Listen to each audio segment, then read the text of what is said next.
বাংলাদেশে নির্বাচন সাধারণত সকাল ৮টা থেকে শুরু হয়ে একটানা চলে বিকাল ৪টা পর্যন্ত। কিন্তু এবারের নির্বাচনে সকাল ৭:৩০টায় ভোট শুরু হয়ে চলবে বিকাল ৪:৩০ পর্যন্ত। তবে ৪:৩০টার পরও যদি কোনো কেন্দ্রের ভেতরে ভোটার থাকে তাহলে ভোট শেষ না হওয়া পর্যন্ত ভোট গ্রহণ চলবে। ভোট গ্রহণ শেষ হওয়ার পর প্রতিটি কক্ষের ব্যালট বাক্সগুলো প্রার্থীদের এজেন্টদের সামনেই লক করেন দায়িত্বপ্রাপ্ত প্রিজাইডিং অফিসার। পরে ব্যালট বাক্স ভোট কেন্দ্রের নির্ধারিত গণনা কক্ষে নেওয়া হয়। গণনা কক্ষে ওই আসনের প্রতি প্রার্থীর একজন করে পোলিং এজেন্ট উপস্থিত থাকতে পারবে। সেই সাথে সাংবাদিক পর্যবেক্ষকরাও উপস্থিত থাকতে পারবেন। তাদের সামনেই ব্যালট বাক্সগুলো খোলা হবে।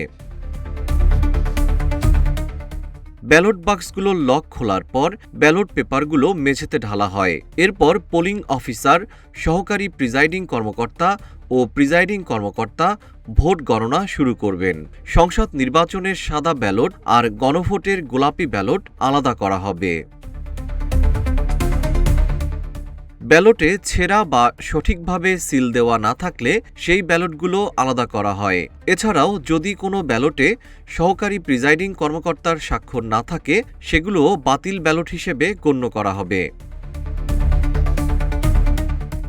এরপর প্রতীকভিত্তিক আলাদাভাবে টালি করে গণনা করা হবে ব্যালট। একই সময়ে গণভোটের আলাদা ব্যালটগুলো হ্যাঁ এবং না দুই ভাগে আলাদা করে সেগুলো সঠিকভাবে গণনা করবেন ভোট গ্রহণ কর্মকর্তারা। দুটি ব্যালট আলাদাভাবে গণনা শেষে নির্বাচন কমিশনের সুনির্দিষ্ট ফর্মে কেন্দ্রভিত্তিক রেজাল্ট শিট প্রস্তুত করা হবে। সংসদ নির্বাচনের জন্য রেজাল্ট শিটে প্রতিদ্বন্দ্বী প্রার্থীদের নাম, ভোটের সংখ্যা, বাতিল ভোটের সংখ্যা, মোট প্রদত্ত ভোটের সংখ্যা স্পষ্ট করে লিখতে হয়। এক্ষেত্রে ভোটের সংখ্যা অঙ্কে এবং কথায় দুইভাবেই লিখতে হয়। রেজাল্ট শিটে কোনোভাবেই কাটাছেঁড়া করা যাবে না।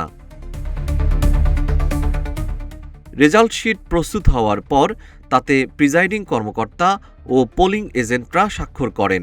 পরে চূড়ান্ত ফলাফলের 7টি সেট প্রস্তুত করা হয়। সেখান থেকে একটি কপি ভোটকেন্দ্রের নোটিশ বোর্ডে টানিয়ে দেওয়া হয়। বাকি সেটগুলোর মধ্যে 2টি সেট কেন্দ্রের ব্যালট ও নির্বাচনী সরঞ্জাম রাখা বস্তার মধ্যে রেখে বস্তাটি সিলগালা করা হয়। 2টি কপি প্রিজাইডিং কর্মকর্তা নিয়ে যাবেন সংশ্লিষ্ট আসনের রিটার্নিং কর্মকর্তার কাছে। কেন্দ্রের রেজাল্টের আরেকটি কপি প্রিজাইডিং কর্মকর্তা নিজের কাছে রাখেন। আরেকটি সেট তিনি নির্দিষ্ট খামে পাঠিয়ে দেন নির্বাচন কমিশনে। প্রতিদ্বন্দ্বী প্রার্থীর এজেন্ট, সাংবাদিক কিংবা পর্যবেক্ষকদের কেউ কেন্দ্রের ফলাফলের কপি চাইলে সেটি তাদের কাছে হস্তান্তর করা হয়। এভাবে বিভিন্ন কেন্দ্রের ফলাফল সংগ্রহ করে নির্বাচনী অংশগ্রহণকারী প্রার্থীরা আনুষ্ঠানিক ফলাফল ঘোষণার আগেই জয় পরাজয় সম্পর্কে একটা ধারণা পেয়ে থাকেন। এই কার্যক্রম শেষে সরাসরি কেন্দ্রের প্রিজাইডিং কর্মকর্তা ও অন্তত 2জন সহকারী প্রিজাইডিং কর্মকর্তা ও পুলিশ আনসারের নিরাপত্তায় সংশ্লিষ্ট আসনের সহকারী রিটার্নিং কর্মকর্তার কার্যালয়ে চলে যান। সহকারী রিটার্নিং কর্মকর্তার কার্যালয়ে ফলাফলের কপি এবং গণনাকৃত ব্যালট জমা দেওয়া হয়। রেজাল্ট পাওয়ার পর সেটি সহকারী রিটার্নিং কর্মকর্তার কার্যালয়ের কন্ট্রোল রুম থেকে কেন্দ্রভিত্তিক ফলাফল প্রার্থীর এজেন্টদের উপস্থিতিতে মাইকে ঘোষণা করেন। কোনো কেন্দ্রের ফলাফল মাইকে ঘোষণার আগে পর্যন্ত ওই কেন্দ্রে থাকতে হয় প্রিজাইডিং কর্মকর্তাকে। জিএম শিহাব, রূপালী বাংলাদেশ।